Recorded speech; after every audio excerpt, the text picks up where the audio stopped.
बिस्मिल्लाहिर्रहमानिर्रहीम अस्सलाम वालेकुम। असां पंहिंजे टेंस वारे कोर्स खे वधाईंदे क्लास नंबर 3 सां हाज़िर थियासीं।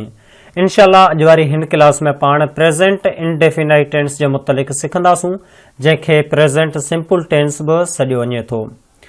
यादि रहे त अॼु वारी हिन क्लास खां पाण टेंस जो बाक़ाइदगी सां स्टार्ट करे रहिया आहियूं। इन खां पहिरीं बि पाण टेंस जे मुतलिक़ 2 क्लासूं ठाहियूं हुयूं, जंहिंमें पहिरीं क्लास में पाण टेंस जे मुतलिक़ सिखियोसीं त टेंस छा आहे, उहो किथां आयो आहे, इन जी माना छा आहे, इन जा टाइप्स केतिरा आहिनि। एतिरे क़दुरु पाण उन क्लास में सिखियोसीं ऐं उन खां पोइ बि हिकु क्लास ठाहीसीं जंहिंमें पाण इहो सिखियोसीं त प्रेज़ेंट सिंपल टेंस खां वठी फ्यूचर परफेक्ट कंटिन्यूअस टेंस ताईं जेके बि टेंस आहिनि उन्हनि सभिनी जो हिकु फार्मूलो हूंदो आहे। उन फार्मूले में जेके लफ़्ज़ यूज़ कबा आहिनि, जीअं सब्जेक्ट थी वियो, वर्ब थी वियो, ऑब्जेक्ट थी वियो, इहे छा आहिनि, इन्हनि जो मतिलबु छा आहे ऐं इन्हनि खे कीअं यूज़ कबो आहे, इहो पाण ॿी क्लास में सिखियो होसीं। जेकॾहिं तव्हां असांजूं उहे 2 क्लासूं न आहिनि ॾिठियूं त उन्हनि जो लिंक बि असां हेठि डिस्क्रिप्शन में ॾेई छॾींदासूं, जंहिं ते तव्हां क्लिक करे असांजूं उहे 2 क्लासूं ॾिसी सघो था। लेकिन अॼु वारी हिन क्लास खां पाण टेंस जो बाक़ाइदगी सां स्टार्ट कंदासीं ऐं अॼु वारी हिन क्लास में पाण प्रेज़ेंट इंडेफिनाइट टेंस खे सिखंदासीं। त स्टार्ट कंदा आहियूं पंहिंजी अॼु वारी हिन क्लास खे। लेकिन हिन क्लास खे स्टार्ट करण खां पहिरीं असां इहो चवंदासीं, जेकॾहिं तव्हां असांखे सपोर्ट करणु चाहो था त हिन सूरत में असांजी इन वीडियो खे लाइक करे छॾियो। त स्टार्ट कंदा आहियूं पंहिंजी अॼु वारी हिन क्लास खे।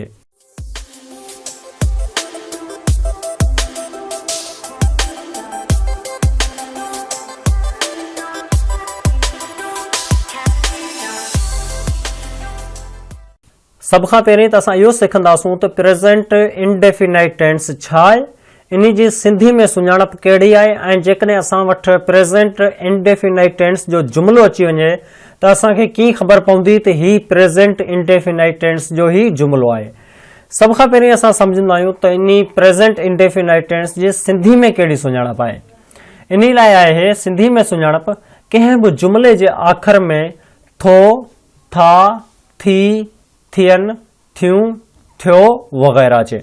मतिलब त अहिड़ो को बि जुमिलो हुजे जंहिं जुमिले जे आख़िर में थो, थी, था इन लफ़्ज़ ते उहो जुमिलो ख़तमु थिए त पाण इहो चवंदासीं त ही जेको बि जुमिलो आहे इहो सॼो जुमिलो प्रेज़ेंट इंडेफिनाइट टेंस जो आहे। एतिरे क़दुरु तव्हांखे क्लियर थी वई। पाण डिटेल में सिखंदासीं, स्लो करे ऐं सेखारींदसि। वीडियो खे स्किप करण जी ज़रूरत न आहे, वीडियो खे भले डाउनलोड कजो, लेकिन अव्हां पहिरें वीडियो खे ॾिसी वठो। ॾिसो, असां डिटेल में सेखारींदासीं, का बि जल्दी न आहे।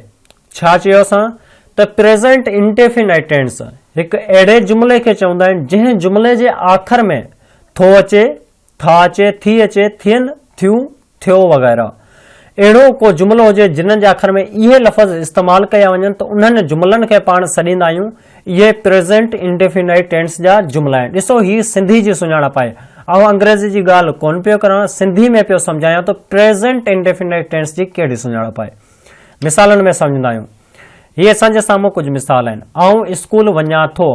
ॾिसो, हीअ असां वटि सिंधी जो जुमिलो आहे जंहिं जुमिले जे आख़िर में थो जो इस्तेमालु थिए पियो, त इन लाइ पाण इन जुमिले खे सॾींदासीं हीअ कंहिंजो जुमिलो आहे, हीअ प्रेज़ेंट इंडेफिनाइट टेंस जो जुमिलो आहे। लेकिन सिंधी में आहे, अंग्रेज़ी में कोन्हे, सिंधी में आहे। हू मानी खाए थो, असद जल्दी सुम्हे थो, उहे रुगो कूड़ ॻाल्हाइनि थियूं। ॾिसो, ही जुमिला जेके बि जुमिला आहिनि सभिनी जे आख़िर में नोट कजो, किथे थो पियो अचे, किथे थियूं पियो अचनि, या अहिड़ा जुमिला थी सघनि था जंहिंजे आख़िर में था अची वञे, जंहिंजे आख़िर में थियूं अची वञे, जंहिंजे आख़िर में थी अची वञे, जंहिंजे आख़िर में थो, था, थियो बि अची वञे, जीअं ही चांहि ठाहे थी। ॾिसो, लास्ट में थी अचे पई, त अहिड़े हर जुमिले खे पाण सॾींदा आहियूं इहे सभई जुमिला प्रेज़ेंट इंडेफिनाइट टेंस जा आहिनि। यादि रहे त फ़क़ति एतिरी सिंधी में सुञाणप कोन्हे, कुझु जुमिला ॿिया बि हूंदा आहिनि जिन्हनि खे असीं सम्झंदासीं। नोट कुझु जुमिलनि जे आख़िर में आहे, आहिनि वग़ैरह बि अचे थी। असां पहिरीं सिखियोसीं त हर उहो जुमिलो जंहिंजे आख़िर में थो अचे, थी हुजे, थियूं हुजनि वग़ैरह, मतिलबु अहिड़ा लफ़्ज़ अचनि त पाण उन्हनि खे प्रेज़ेंट इंडेफिनाइट टेंस जा जुमिला सॾींदा आहियूं। लेकिन यादि रहे त कुझु अहिड़ा जुमिला हूंदा आहिनि जिन्हनि जुमिलनि जे आख़िर में आहे हुजे या वरी आहिनि हुजे, तो हुते बि उन्हनि जुमिलनि खे पाण प्रेज़ेंट इंडेफिनाइट टेंस जा जुमिला सॾींदा आहियूं। लेकिन हर जाइ ते कोन था सॾूं। ही उहे लफ़्ज़ मतिलबु आहे, आहिनि उहे लफ़्ज़ आहिनि जेके प्रेज़ेंट कंटिन्यूअस टेंस में इस्तेमालु कबा आहिनि। लेकिन असां कुझु जायुनि लाइ उहे कहिड़ियूं जायूं आहिनि। मिसाल तौरु अल्लाह हिकु आहे, सिज ओभर खां उभरे थो। असां तव्हांखे इन जो कॉन्सेप्ट हिते ई सम्झाईंदा आहियूं। ॾिसो, का बि अहिड़ी ॻाल्हि जेका बिल्कुलु सच हुजे, जंहिंमें कूड़ जो को बि गुमान न हुजे या वरी उन खे कूड़ तस्लीम करण जो मौक़ो ई न हुजे, त अहिड़ी ॻाल्हि खे असां प्रेज़ेंट इंडेफिनिट टेंस जी ॻाल्हि सॾींदासीं ऐं उन जे आख़िर में वरी आहे या वरी आहिनि थी सघे थो। सिज ओभर खां उभरे थो ही हिकु हक़ीक़त आहे। इन जे आख़िर में हिते सो थो पियो अचे, लेकिन यादि रहे जेकॾहिं असां अंग्रेज़ी में इस्तेमालु कंदासीं तॾहिं असांजी अंग्रेज़ी चेंज हूंदी। बहरहाल इहो अॻिते हली असां तव्हांखे डिटेल में सेखारूं था। ही प्रेज़ेंट इंडेफिनाइट टेंस जे सिंधी जी सुञाणप हुई, उहो असां तव्हांखे सम्झायोसीं त प्रेज़ेंट इंडेफिनाइट टेंस खे सिंधी में कीअं सुञाण कबो आहे। एतिरे क़दुरु तव्हांखे उमीद कंदा आहियूं क्लियर थी चुको हूंदो। असां मञूं था असांजी वीडियो काफ़ी डिटेल सां हूंदी, असां स्लो पढ़ाईंदासीं लेकिन सही पढ़ाईंदासीं, हर पॉइंट खे तव्हांखे कवर करे ॿुधाईंदासीं। अॻिते वधंदा आहियूं।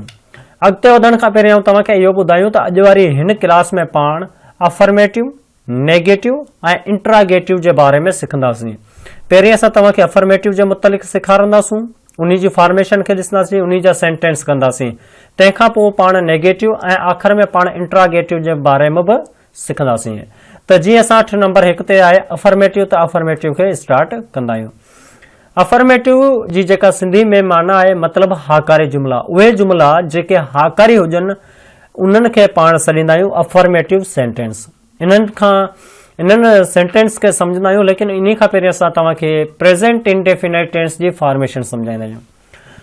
फॉर्मेशन जेको आहे सभ खां पहिरीं असां वटि हूंदो सब्जेक्ट, पोइ असां वटि हूंदी फर्स्ट फॉर्म ऑफ वर्ब ऐं इन खां लास्ट में असां वटि हूंदो ऑब्जेक्ट। हाणे सब्जेक्ट छा आहे, वर्ब छा आहे, ऑब्जेक्ट छा आहे, इन जे बारे में असां क्लास नंबर 2 इन कोर्स जी ठाही हुई, जंहिंजो असां लिंक हेठि डिस्क्रिप्शन में ॾेई चुका आहियूं।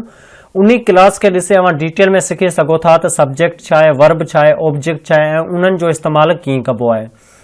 ऐं इन खां पहिरीं असां जेको आहे सो हिकु ॻाल्हि हिते ॿी बि कवर कराईंदा हलूं त हिते लिखियलु आहे फर्स्ट फॉर्म ऑफ वर्ब, मतिलबु त वर्ब जा बि फॉर्म हूंदा आहिनि, वर्ब जा बि कुझु जेके आहिनि सो तरीक़ा हूंदा आहिनि। जीअं फर्स्ट फॉर्म थी वई, सेकंड फॉर्म थी वई, थर्ड फॉर्म थी वई, फोर्थ फॉर्म थी वई।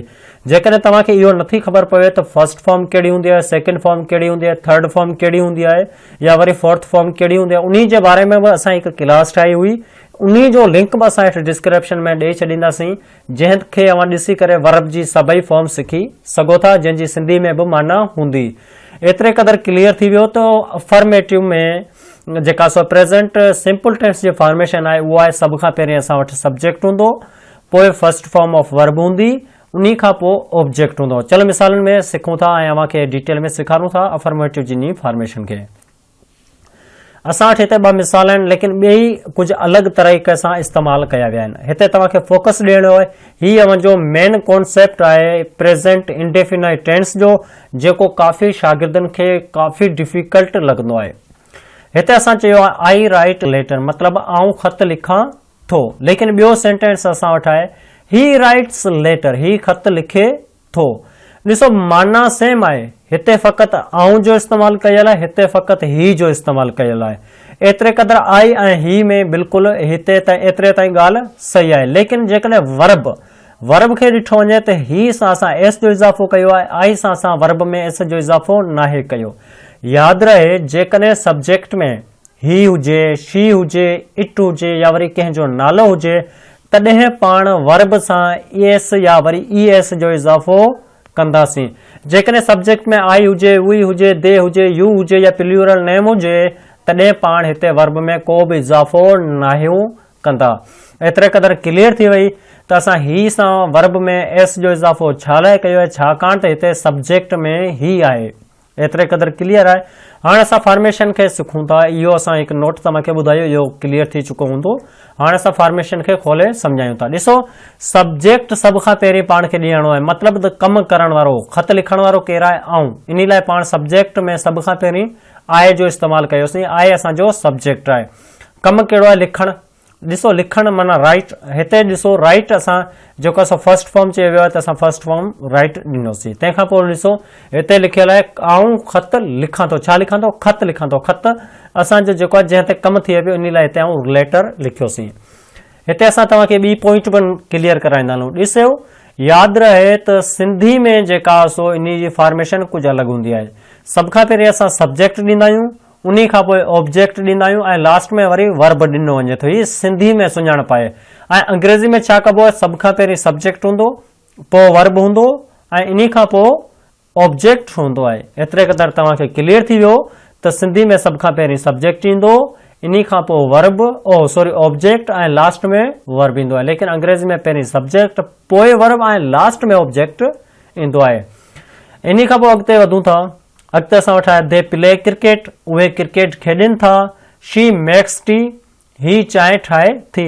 हिते बि असां वर्ब सां एस जो इज़ाफ़ो ॾिनो आहे, छाकाणि त सब्जेक्ट में असां वटि शी आहे। जेकॾहिं हिते दे हुजे हा, यू हुजे हा, वी हुजे हा, आई हुजे हा या वरी को प्लूरल नेम हुजे हा त पाण हिते मेक करियो आहे, मेक्स कोन करियो आहे। लेकिन हिते शी जो इस्तेमालु आहे सब्जेक्ट में, तंहिं करे पाण हिते एस जो इज़ाफ़ो ॾिनो आहे। वी प्लक फ्लावर्स, असां जेको आहे असीं गुल पटूं था। हिते असां जेकॾहिं वी वारी जॻह ते ही हुजे हा, पाण हिते वर्ब में एस जो इज़ाफ़ो करिणो आहे, वी प्लक्स करिणो आहे। लेकिन हिते आहे वी आहे, इन लाइ पाण हिते वर्ब में को बि इज़ाफ़ो नाहे कयो। उमीद कंदा आहियूं तव्हांखे प्रेज़ेंट इंडेफिनाइट टेंस में अफर्मेटिव समझ में अची चुको हूंदो। इहो बि नोट करे चुका हूंदा त वर्ब में किथे एस जो इज़ाफ़ो करिणो आहे, किथे ए एस जो इज़ाफ़ो करिणो आहे। ऐं ॾिसो ही तव्हांजो जेको अफर्मेटिव जी फॉर्मेशन हुई, उन में ही कुझु मिसाल ॾेई करे असां तव्हांखे इहो क्लियर करायोसीं। हाणे अॻिते वधंदा आहियूं नेगेटिव ॾांहुं। ॿिए नंबर ते असां वटि आहिनि नेगेटिव, मतिलबु नाकारी जुमिला। नाकारी जुमिला कहिड़ा हूंदा आहिनि? उहे जुमिला जेके नाकारी हुजनि, जीअं आऊं सबक़ न पढ़ां थो, ही ख़त न लिखे थो, हू स्कूल न वञे थो। इन्हनि जुमिलनि खे पाण सॾींदा आहियूं नाकारी या वरी नेगेटिव सेंटेंस। इन लाइ बि हिकु फॉर्मेशन आहे, उन फॉर्मेशन जी मदद सां पाण सेंटेंस ठाहींदासूं। त सभ खां पहिरीं असीं फॉर्मेशन खे सम्झंदा आहियूं। फॉर्मेशन में सभ खां पहिरीं असां वटि सब्जेक्ट हूंदो, उन खां पोइ डू हूंदो या वरी डज़ हूंदो। इहो डिपेंड कंदो आहे सब्जेक्ट ते। इहो अॻिते तव्हांखे सेंटेंस में सेखारूं था। पोइ पाण खे नॉट जो इज़ाफ़ो करिणो आहे, सेम अॻिते वर्ब जी फर्स्ट फॉर्म ऐं लास्ट में ऑब्जेक्ट इस्तेमालु करिणो आहे। पहिरीं जेको असां अफर्मेटिव में डू नॉट या वरी डज़ नॉट कोन हुयो, बाक़ी जेको आहे सो पंहिंजो फॉर्मेशन सेम हुई। चलो मिसालनि में इहो फॉर्मेशन कवर कंदा आहियूं। असां वटि मिसाल सेम ई आहिनि, साॻुण ई आहिनि, छाकाणि तव्हांखे सम्झण में आसानी थी आहे। पहिरीं मां पाण इहो लिखियो हो, जेका सिंधी में सुञाणप हुई, आऊं ख़त लिखां थो। लेकिन हाणे छा थियो, आऊं ख़त लिखां नथो। त हाणे जेका सो नाकारी थी वियो, आऊं ख़त लिखां नथो, कमु नथो करां, त इन लाइ ही नेगेटिव सॾाईंदो। हिते छा कंदासीं, I do not write letter. Same sentence आहे, हिते पाण कयोसीं he does not write letter. यादि रहे आई हुजे, वी हुजे, दे हुजे, यू हुजे, प्लूरल नेम हुजे, पाण डू जो इज़ाफ़ो कंदासीं, डू नॉट। ठीकु आहे। ऐं जेकॾहिं ही हुजे, शी हुजे, इट हुजे या वरी को नेम हुजे त पाण डज़ नॉट जो इज़ाफ़ो कंदासीं। इन खां पोइ बि हिकु ॻाल्हि नोट कजो, जेकॾहिं डज़ नॉट अची वञे त वर्ब में एस या ई एस जो इज़ाफ़ो कोन कंदासीं, छाकाणि त डू सां ई एस जो इज़ाफ़ो ऑलरेडी थी चुको आहे। एतिरे क़दुरु क्लियर थियो त असां जेका सो नेगेटिव फॉर्मेशन में डू ऐं डज़ जो इज़ाफ़ो कंदा आहियूं। डू जो इस्तेमालु असां आई, वी, दे, यू ऐं वरी प्लूरल नेम सां कंदा आहियूं। जॾहिं त डज़ जो पाण इस्तेमालु छा सां कंदा आहियूं, ही हुजे, वी हुजे, शी हुजे या वरी को नेम हुजे, उन में पाण डज़ नॉट जो इज़ाफ़ो कंदा आहियूं। सेम तरह ते अॻियां मिसाल हूंदा, they do not play cricket, उहे क्रिकेट खेॾनि नथा। She does not make tea, ही चांहि ठाहे नथी। हिते ॾिसो पहिरीं पाण छा कयोसीं, डज़, हिते सॉरी डू नॉट डज़ लिखियल आहे, लेकिन हिते डज़ नॉट थींदो। मेक हुयो त मेक में मेक्स हुयो, मेक कयोसीं। इन लाइ छाकाणि त हिते डज़ में ई एस जो इज़ाफ़ो थी चुको आहे। We do not pluck flower. एतिरे क़दुरु क्लियर थी वियो त नेगेटिव जी फॉर्मेशन कहिड़ी हुई, उन में कहिड़ो इज़ाफ़ो हुयो ऐं उन इज़ाफ़े जो पाण कीअं यूज़ कंदा आहियूं। अॻिते वधंदा आहियूं। अॻिते असांजो आख़िरी स्टेप आहे इंट्रागेटिव, जंहिंखे पाण सवालिया जुमिला चवंदा आहियूं। जेको सवाल हूंदो आहे, जीअं छा तूं स्कूल वेंदे, छा तूं ख़त लिखंदे, छा तव्हां कल्ह डोड़िया हुया, छा तव्हां कंप्यूटर हलाए रहिया आहियो, कुझु इन तरह ते मतिलबु सवाल हुजे त उन्हनि लाइ पाण इंट्रागेटिव सेंटेंस यूज़ कंदा आहियूं। उन जी बि हिकु फॉर्मेशन आहे, उन फॉर्मेशन खे सम्झंदा आहियूं।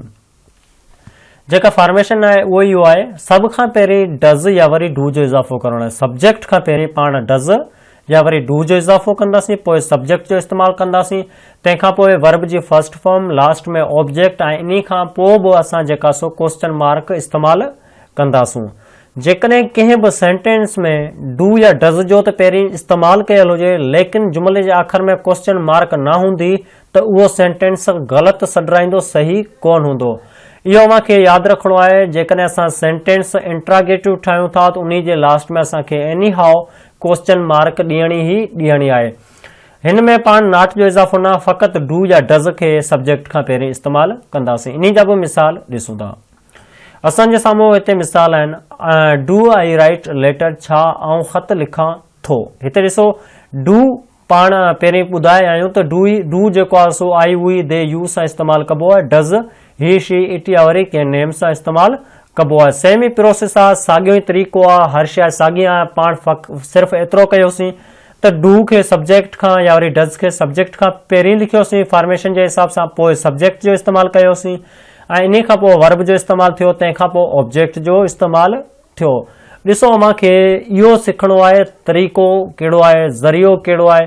अव्हांखे इहो नाहे सिखणो त साईं कहिड़ा सेंटेंस लिखिया आहिनि, इन्हनि जी हिते सिंधी में की माना कढी आहे। अव्हांखे इन जो कॉन्सेप्ट सिखणो आहे त साईं इहे सेंटेंस कहिड़े हिसाब सां ठाहिया आहिनि ऐं असां इन हिसाब सां ॿिया सेंटेंस कीअं ठाहे सघूं था। चलो अव्हांखे पढ़ाए ॿुधाईंदा आहियूं, लेकिन अव्हांखे पंहिंजे घर वेही कापी ते इहे सभई सेंटेंस ॾिसणा आहिनि, लिखणा आहिनि ऐं इहो अव्हांखे फोकस करिणो आहे त साईं हिन तरीक़े ते ठाहिया आहिनि ऐं हिन तरीक़े ते ठाहियां। अव्हांखे पंहिंजा सेंटेंस ठाहिणा आहिनि, होमवर्क करिणो आहे, करे ॾिसणो आहे त इहे सेंटेंस कीअं ठाहे रहिया आहिनि ऐं हीअ फॉर्मेशन खे असां कीअं इस्तेमालु करे रहिया आहियूं। डू आई राइट लेटर, छा आउं ख़त लिखां थो। डज़ ही राइट लेटर, छा ही ख़त लिखे थो। डू दे प्ले क्रिकेट, छा उहे क्रिकेट खेॾनि था।